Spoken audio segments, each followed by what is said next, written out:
Have you ever pondered the question, what happens when a duck decides to climb a tree? It sounds absurd, doesn't it? But, bear with me here. This feathered friend of ours is about to teach us a valuable lesson about success and talent. Once upon a time, in the grand old forest of Quackville, lived a duck named Daffy. Now Daffy was not your usual duck, you see. He had this peculiar fascination with trees. While his fellow ducks were content with swimming in the pond, Daffy would gaze longingly at the towering trees.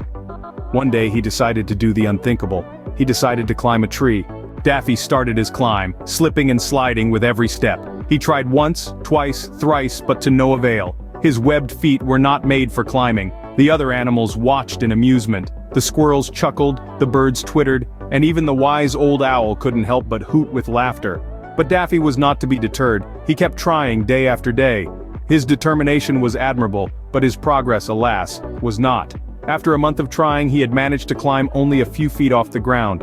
Then one day, a wise old tortoise, who had been silently observing Daffy's struggles, waddled up to him. He looked up at Daffy and said, "Daffy, you are a duck. Ducks swim, they don't climb trees. Why don't you stick to swimming? You're good at that." Daffy pondered over the tortoise's words. He realized that he was indeed good at swimming.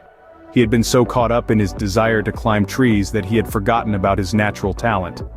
And so, Daffy returned to the pond, where he swam gracefully and happily, leaving the tree climbing to the squirrels and the birds. So what can we learn from Daffy's story? It's simple, really. When it comes to the pursuit of success, it's important to play to our strengths. Like Daffy, we may have the urge to climb trees, metaphorically speaking. But, often, our true talents lie elsewhere, like swimming in a pond. In conclusion, don't be a duck trying to climb a tree. Be a duck that swims like a champ.